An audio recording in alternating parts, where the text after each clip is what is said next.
fire up the application. This is what you're going to see is a very simple start screen. Okay.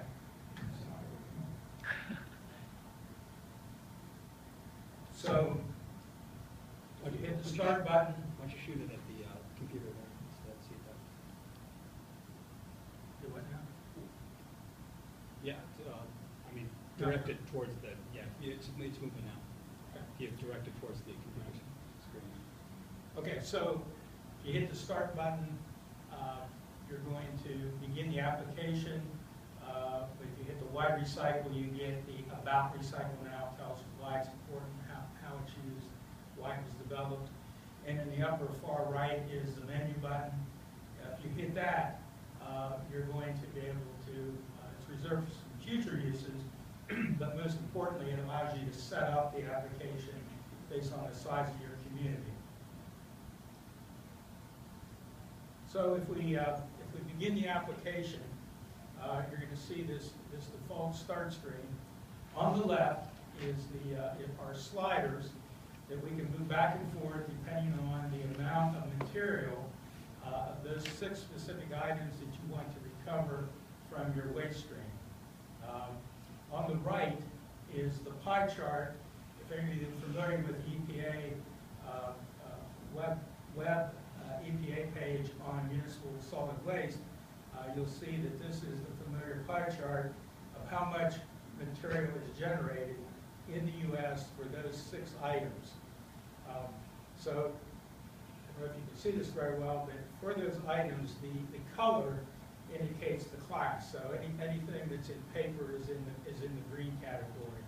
The organics are in the purple range, and it's tagged with an R, meaning this is how much is being recycled or recovered, and the D is how much is being disposed. So this is a national average of all of that 251 billion tons generated in the U.S. We then, on the left side with the sliders, we're looking at, for that community of 100,000, how many tons do we expect to be recovered or disposed? If you don't like charts, we got tables, so you can hit a button up at the top and move to a tabular summary, the same information. So in this case, for this city of 100,000, we expect that they would have generated 21,000 plus tons of paper. They recycled as a default 14,000 tons, and the rest went to the landfill. So we're going to use an example here, not an unusual example for a city in Ohio or across the U.S. So we have this service director, and the state is ratcheting up goals. We're moving beyond 30% or 25%. We want to go up to 40% or 50%. His community, his citizens are becoming enlightened about issues of sustainability. So they're putting pressure on the service director, the mayor, the council. We want more recycling opportunities. Unfortunately, there's no money in the budget for it, or minimum money. The budget's already under pressure. And so what are we going to do? A lot of us will go out and try to find money somewhere else, with grants from the state perhaps, or we may cut some services or trim back. But it's really a Band-Aid approach. And what we would say is, by using a tool like RecycleNow, we can run scenario analysis and actually try to convince people to move it out of the trash can into the recycling bin. And a key point underlying the economics of this is that our country has made significant multi-millions of dollars of investments over the last 20 or 25 years, particularly in Ohio. For those of you familiar with what's happened in Ohio with the increase in recycling over the last 2 decades. Just look here in Cincinnati. If you're familiar with the Rumpke material recycling facility, and there's a similar one, not quite state-of-the-art, in Columbus, for example. They're building these other places. Waste management is as well. So that investment in infrastructure, for many, is already a sunk cost. And so the idea here, the economics behind this is, once we've made that investment, that capital investment, why don't we run the machine 16 hours a day instead of 8 hours a day? And the marginal cost is such that if we can convince our citizenry or manufacturers to work on the margin, we can turn the volume up and on that dial and get more stuff into the recycling bin, out of the trash bin. The generation will stay the same, except for issues like packaging, where we're hopefully reducing the amount of generation.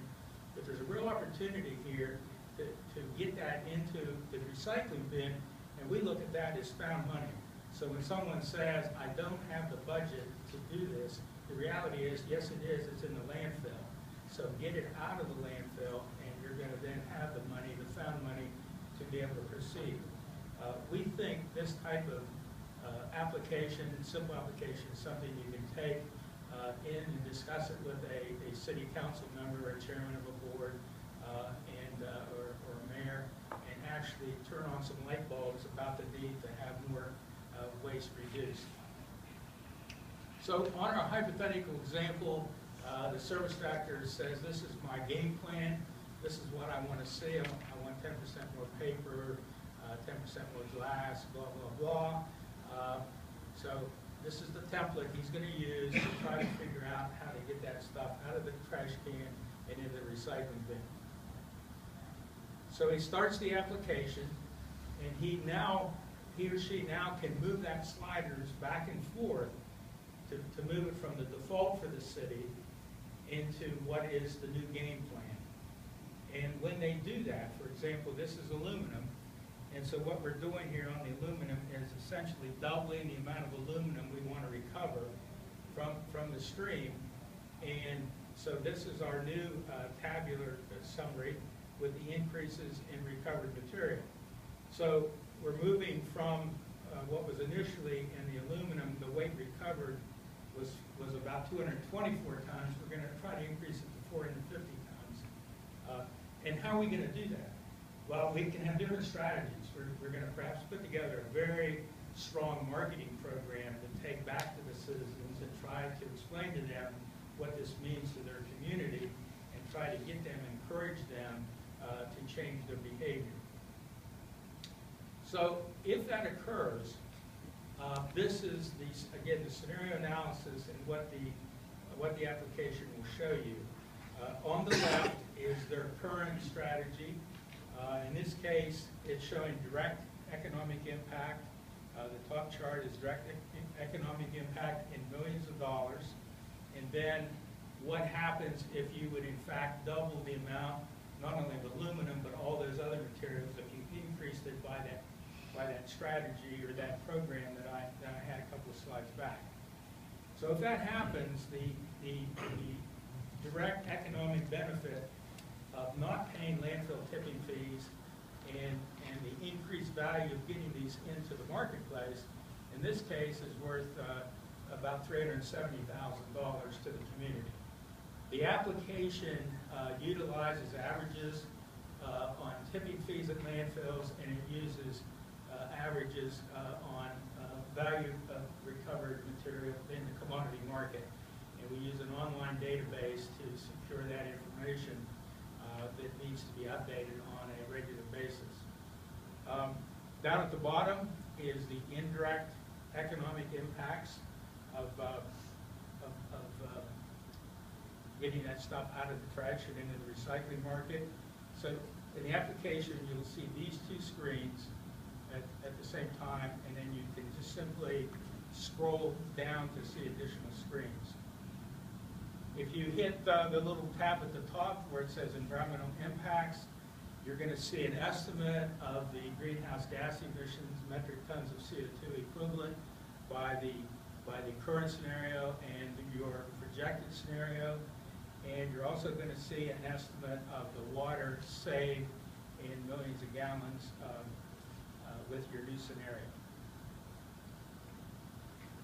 Finally, if you hit the social impact, you're going to see an estimate of what this means to jobs created and retained, and then indirect jobs that are created. And then, I don't know if we have it here, no we don't, but there's another, if you continue to slide down, you're going to see induced jobs that are created from the increase in recycling. So it makes those three estimates. When it's all done, it rolls up into our little example here. that for this community of 100,000, we would expect that they could save $370,000 direct, $2,600 indirect, induced, and avoid about $24,000 associated cost of greenhouse gases per year, almost 8,000 tons of CO2 equivalent avoided, 20 million gallons of water saved, and then the jobs created, 8, 4, and 3, depending on direct, indirect, and induced jobs. I would say that the most difficult challenge that we had in developing the model was on the water save. We were not able to find a really easy resource that said if you recycle this plastic, this is what it saves in water, or if you use this steel recycle, this is what it saves in water. You have to go to all these commodities independently to make that kind of analysis. So it's pretty difficult to figure that out, but I think we've got a good estimate of water recovery. So moving forward from here, here's the steps that we see happening, is we want to share this as we are today, make people aware. And if you think about it, for those of you who use things like the EPA WARM method of estimating CO2 reduction and energy, this utilizes that, obviously, but then it goes beyond it with the economic impact and direct costs. So we've kind of integrated all of those triple bottom line concepts into the one model. We also want to upgrade it so that it accepts regional data, not just national averages. So we need to figure out how to get that into the model. We want to then take it out to representative cities across the U.S. and demonstrate its usefulness and get feedback. There's a lot of enhancements that we're already aware of. One immediate enhancement we want to look at is to calculate the energy savings, add that into the model, because once we get with the WARM model, we can get an estimate of BTUs saved. Once we get to BTUs, we can actually talk about energy savings and the cost of that. So this was done with a grant. That's what got us here today. We want to figure out and discuss how do you commercialize this. Is there a way to turn this over to some other organization that can take this nationwide? And then finally, because we're here talking about municipal solid waste, we want to figure out, is there an industry analog so that folks like most of the people in the room can use this in your own companies to provide some benefit. We understand you face many of the same problems that a city faces regarding budget and understanding of issues of sustainability, and is it just about being green because it feels good, or can it actually save money? So your budgets are under pressure as well. So we would like to figure out how to enhance this model and make it available to industry and manufacturers as well. Do you want me to go ahead and finish this? Sure, go ahead. Yeah, so just in summary, the team, in addition to Dr. Drobny and myself, we had Dr. Joseph Excel, who runs the Center for Resilience at Ohio State University, and then Dr. Brian Rowe, who dealt with the economics, environmental, social metrics. He's also a professor at Ohio State, and then an outside consultant, Abby Goldsmith from Georgia, who gave us information support, trying to run down many of the databases we had to have to go into the model. Many students participated. I won't name them all, but you can see on the list. What was really good about this, it was an interdisciplinary team approach that brought together engineers and sustainability, natural resources, business, computer science. So we had students from all those disciplines working together on the team.